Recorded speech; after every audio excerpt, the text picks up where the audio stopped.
LEGO only made one set based on Fantastic Four First Steps, but here's the thing, they actually made 2 more.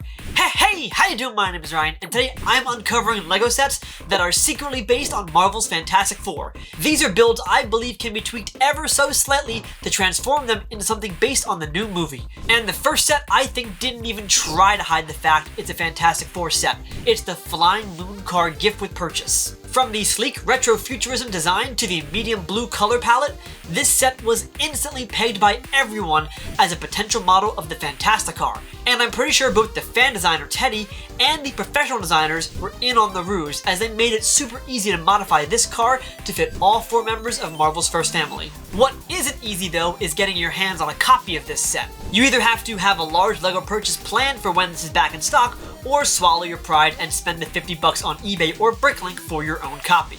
But once you have your own copy of the Flying Moon Car, here's how you modify it to turn it into a Fantasticar.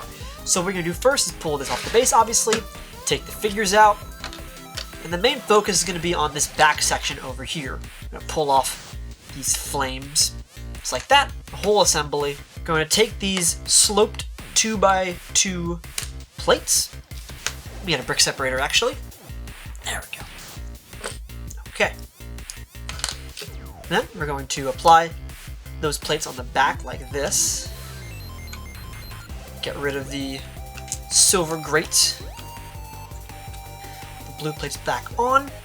And if you really want to, you can add those silver tiles back onto the sides of the car on this empty white stud, so it looks a bit more complete now. And that is your Fantasticar with all 4 family members in the car. That took what? Minute and a half to do, and you can transform this gift with purchase into the Fantasticar. But there's one more thing you can do with the set if you really want to. You can pop this little arrow sign off. That. Pop Johnny off out of the car, and you can have him flying alongside of the Fantastic Four by simply attaching him to that little stand. That's a pretty nice visual if you ask me. And despite how easy it was to transform the Flying Moon Car into the Fantasticar, I don't think there's a multiverse where this gift with purchase was planned to be a Fantastic Four tie-in set. But our next set, I think that's exactly the case. Meet the 3-in-1 Space Robot, a creator set retailing around $25. As the name suggests, there are 3 build options here, a rocket ship, the Space Dog, and the titular Space Robot. While the dog reminds me of the old iDog MP3 accessory, and yes, I'm fully aware I'm dating myself with that reference, the Space Robot looks just like this concept art for HERBIE, the Baxter Building's robotic assistant. And I have a sneaking suspicion that LEGO designers were planning to make this a HERBIE set before the contract negotiations were final with Marvel, and they only decided on making one set. So once ink hit paper, the designers changed plans and turned this into a creator build. Now of course I have nothing to back up that theory, but I can literally see the potential of HERBIE inside this set. So let's put back on our thinking cap and transform this space robot into HERBIE. Now the biggest difference between the robot and the Flying Moon Car is that I needed to buy extra pieces to transform this into HERBIE, mainly because there's hardly any blue in this set. There's a lot of white, which is correct, a lot of black, which is correct, but the translucent orange found on the space robot is not found on HERBIE, whereas the character of HERBIE has some blue in it, whereas the space robot does not. So I bought these extra pieces from Pick-a-Brick, and we're going to see if we can transform this space robot into HERBIE. It's also very important to have reference images, so I'll pull up a picture of HERBIE to make sure I'm accurate to his design. Cardboard standee from AMC, which you can buy for $50 right now. Great. Now, of course, I won't be able to add any decals like the 4 on his chest because I didn't make stickers yet, but I will be able to adjust the build to look closer to the robot. So I think what I'll do first is I'll pull off these treads because they're a bit big and they kind of are not found in the robot shape on HERBIE. So I'm just going to pop this guy off. I'll pop the head off too, just to kind of separate the elements of what I need. The hands are fine, I think. I can keep those. I do need to get rid of the jetpack back here, and perhaps even the light brick, although I do like that red glow. I'll have to take that off. Let's pull the arms off for just a moment so I can take out the translucent orange elements. Robot. Hey, Editing Ryan here. So the commentary I recorded while building was fine, but also became less and less interesting as the build went on, probably because I was increasingly focused on making the best possible Herbie robot in an hour instead of commentating on it.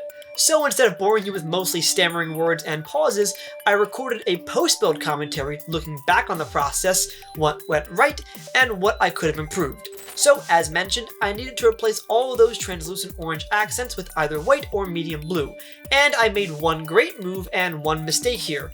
On the smart side, I grabbed some extra 2x1 plates and 2x1 bricks in white, which came in handy throughout this build. I used them a lot for piece replacement and structural additions to make my Herbie mock much more stable.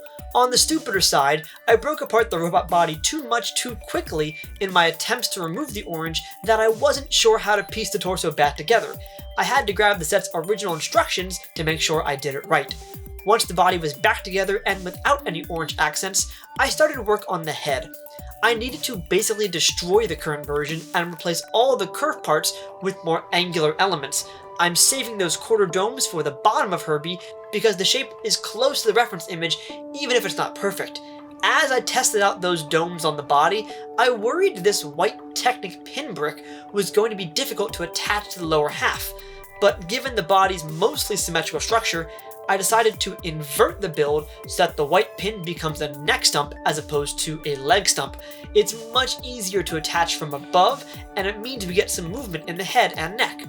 So now that Herbie was right side up, I moved back to the head build. Sometimes jumping around helps ensure everything is built with a similar design and level of detail.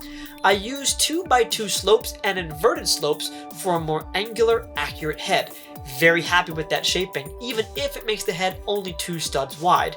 At first I felt this was too thin and maybe needed some extra work on the front and back, but then I decided to use these 2x1 bracket pieces for the front and back of the head build. This way, I could not only make a more accurate detailed face, but I could also add a bit more bulk to the head to avoid it looking too thin. I pulled some of the black pieces from the robot's original back and moved them onto the front. I used this 2x2 round plate and satellite dish for Herbie's eyes, and these 2x2 tiles with the jumper stud in the center for Herbie's mouth. Top the head off with some medium blue tiles and the look is rather nice. The fit onto the neck needed some work because that white pin on the body is pretty long and I only had a singular round plate at the bottom of the head as a connection point. So I tried a few combinations of adding more smaller round plates before settling on just one for the perfect fit. Okay, now that the head looks good and fits on the torso, let's flesh out Herbie's bottom of the body with those curved dome bricks. I needed to add a 2x2 tile with a center stud to ensure the new bottom connects with the Technic brick at the bottom of the current body. This might be my largest regret with the mock, as I don't think the fit is secure or strong enough as it should be. I should have used a 2x2 tile with a Technic pin instead of a stud. I wanted to try to balance how many critical parts I used that weren't in the original set, so while I was happy to grab a few basic 2x1 bricks and plates, I think a specialized piece like a tile with a pin would have been against the spirit of this video. However, there was one regret I was able to rectify, and that's the arm positioning.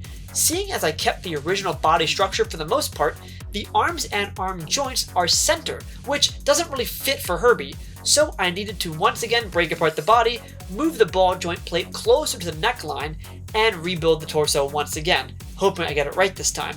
Thankfully, some extra 2x1 plates in white fill the gap left from this adjustment.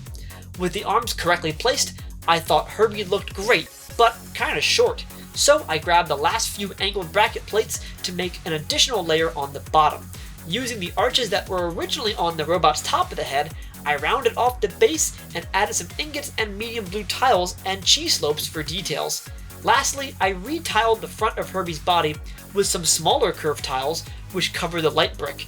My original thought was to keep it as an emergency mode for Herbie, like if he ever runs into a supervillain, but that idea kind of fell by the wayside the more I fleshed out the shape of the robot's body.